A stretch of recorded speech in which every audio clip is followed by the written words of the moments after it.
মধ্যবিত্তের জন্য দারুণ সুখবর।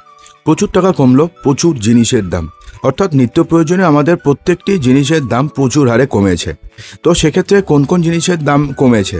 বেশ কয়েকটি জিনিস রয়েছে যে সমস্ত জিনিসের দাম কিন্তু আবার বেড়েওছে। তো কোন কোন জিনিসের দাম বেড়েছে এবং নতুন দাম কবে থেকে কার্যকর হবে জানাবো। তবে তার পূর্বে এই দাম কমাতে আপনি কি খুশি না খুশি নন অবশ্যই কমেন্ট বক্সে জানাতে ভুলবেন না। জিএসটি কর স্ল্যাবের পরিবর্তনের ফলে বেশ কিছু জিনিসের দাম অনেকটা কমতে চলেছে এবং কিছু জিনিসের দাম বাড়তে চলেছে। মূলত গুরুত্বপূর্ণ নিত্য প্রয়োজনীয় পণ্য যেমন ওষুধপত্র, ছোট গাড়ির উপরে পণ্য এবং পরিষেবা কর অর্থাৎ জিএসটি হ্রাস করার সিদ্ধান্ত নিয়েছে জিএসটি কাউন্সিল। এর ফলে আগামী দিনে এই সমস্ত পণ্যের দাম উল্লেখযোগ্যভাবে কমবে।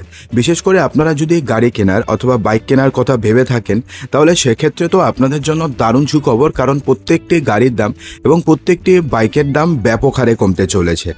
অন্যদিকে তামাক জাতীয় দ্রব্য, ঠান্ডা পানীয় এবং বিলাসবহুল পণ্যের উপরে জিএসটি বৃদ্ধি পেয়েছে। আগামী 22শে সেপ্টেম্বর থেকে এই নতুন কর চালু হবে। তো কোন কোন জিনিসের দাম কমছে প্রথমে আমরা জেনে নিই। তো নিত্য প্রয়োজনীয় যে সমস্ত জিনিস রয়েছে, দৈনন্দিন ব্যবহারের পণ্য, পনির, পরাঠা, পিৎজা, ব্রেড, ইউএইচটি, দুধ, খারকা এবং রুটি এখন জিএসটি মুক্ত করা হয়েছে, অর্থাৎ এগুলোর মধ্যে আর কোনো জিএসটি থাকছে না, জিরো জিএসটি হয়ে যাচ্ছে।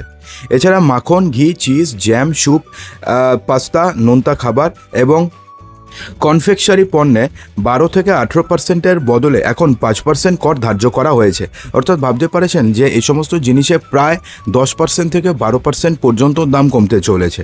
এছাড়া বাদাম, পেস্তা, কাজু, খেজুর এবং লেবু জাতীয় ফলেও এখন 5% করের আওতায় আনা হয়েছে, অর্থাৎ এই সমস্ত জিনিসের দামও কমতে চলেছে। এছাড়া স্বাস্থ্য সেবাতে কিন্তু উল্লেখযোগ্যভাবে পরিবর্তন হয়েছে। জীবনদায়ী ওষুধ যেমন অ্যাগালসিডেস বিটা, ওনাসেনসুজিন, দারাতুমুমাব এবং অ্যালেক্টিনিভ এখন পুরোপুরিভাবে করমুক্ত করা হয়েছে।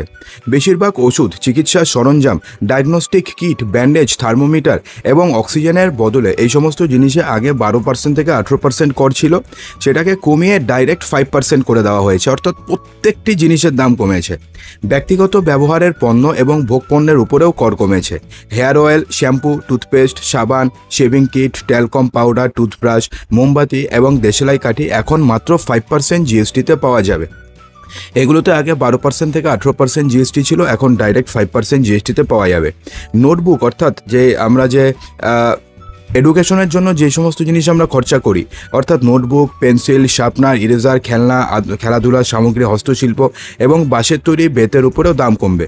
বিশেষ করে নোটবুক, পেন্সিল, শার্পনার, ইরেজার এই সমস্ত জিনিসে আগে 12% পর্যন্ত ট্যাক্স ছিল, সেটাকে এখন পুরোপুরিভাবে নাল করে দেওয়া হয়েছে, অর্থাৎ কোনো ট্যাক্সই নেই। অর্থাৎ নোটবুক থেকে শুরু করে শার্পনার, খাতা, পত্র, পেন্সিল, পেন সমস্ত কিছুর দাম কমতে চলেছে। পরিবহন এবং আবাসনের দামও কমতে চলেছে। সিমেন্টের ওপরে 18% জিএসটি ছিল, সিমেন্টের দাম ডাইরেক্টলি 10% কমবে, অর্থাৎ 18% হয়ে যাবে। ট্র্যাক্টর, সাইকেল, 350 সিসির নিচে যে সমস্ত মোটরসাইকেল রয়েছে, ছোট গাড়ি যেগুলো রয়েছে, যেগুলো পেট্রোল ডিজেলে চলে, যেগুলো পেট্রোলের ক্ষেত্রে 1200 সিসি এবং ডিজেলের ক্ষেত্রে 1500 সিসি পর্যন্ত এবং দৈর্ঘ্য 8 মিলিমিটারের 4 মিটারের কম, বৈদ্যুতিক এবং হাইব্রিড গাড়ি এবং অ্যাম্বুলেন্সের ওপরে কিন্তু কর কমানো হয়েছে।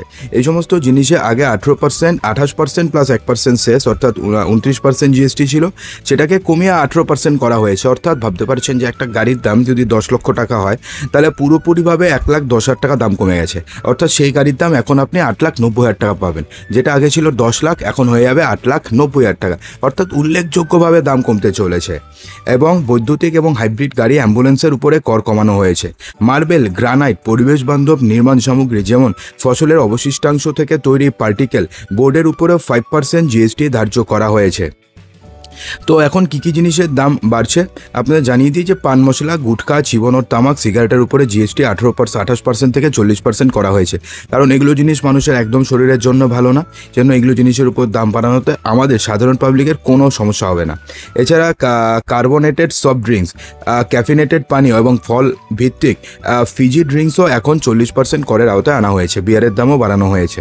এছাড়া বিলাসবহুল সামগ্রী অর্থাৎ 1200 সিসি, 1500 সিসি এর বেশি ইঞ্জিনের এইচইউভি এবং বড় গাড়ি, 350 সিসি এর বেশি মোটরসাইকেল, ইয়ট, ব্যক্তিগত বিমান এমনকি রিভলভার, পিস্তলের উপরও 40% কর ধার্য করা হয়েছে, অর্থাৎ যেগুলো সাধারণ মানুষ মধ্যবিত্তের জন্য দরকারি নেই সেই সমস্ত জিনিসের উপরে দাম বাড়ানো হয়েছে, কিন্তু মধ্যবিত্তের যেগুলো দরকার যেগুলোর দাম কমানো হয়েছে। বিশেষ করে আপনি যদি হেলথ ইন্স্যুরেন্স করিয়ে থাকেন ব্যক্তিগত, অথবা যদি কোনো ইন্স্যুরেন্স করিয়ে থাকেন, লাইফ ইন্স্যুরেন্স করিয়ে থাকেন, তো সেই সমস্ত ইন্স্যুরেন্সের প্রিমিয়ামের উপরে আগে 18% জিএসটি ধার্য করা হতো। অর্থাৎ সেই সমস্ত প্রিমিয়ামের উপরে আগে 18% জিএসটি ছিল, কিন্তু এখন সেটাকে পুরোপুরিভাবে শূন্য, মানে 5%ও করেনি, নেই, কোনো জিএসটি নেই। অর্থাৎ আপনি যে এখন প্রিমিয়াম দেবেন, এই মানে রিসেন্টলি যে প্রিমিয়ামগুলো দেবেন, সেগুলো তো দেখবেন শুধুমাত্র প্রিমিয়ামের অ্যামাউন্ট আপনাকে দিতে হবে। তার সঙ্গে যে 18% জিএসটি যে অ্যাড হতো, ধরুন 40,000 টাকা যদি আপনার প্রিমিয়াম হয়, তাহলে আপনাকে 40,000 টাকা তো দিতেই হতো, তার সঙ্গে প্রায় 7,000 টাকা আপনাকে জিএসটি দিতে হতো, যেটা আপনার বেকার যেত। কিন্তু এখন থেকে আর দিতে হবে না, শুধুমাত্র 40,000 টাকা আপনি প্রিমিয়াম দেবেন, কোনো জিএসটি নেই, জিএসটির ঝামেলা চুকিয়ে দেওয়া হয়েছে। অর্থাৎ ধরতে গেলে মোদী সরকার এটা একটা দারুণ পদক্ষেপ নিয়েছে, যেক্ষেত্রে গরিব থেকে শুরু করে মধ্যবিত্ত প্রত্যেকটি মানুষের দারুণ উপকার হবে। তো আপনি কি মনে করেন অবশ্যই কমেন্ট বক্সে জানাতে ভুলবেন না। আর ভিডিওটি ভালো লাগলে ভিডিওটিকে লাইক করবেন, বন্ধুদের মাঝে প্রচুর শেয়ার করবেন, চ্যানেলটিকে সাবস্ক্রাইব অবশ্যই করবেন।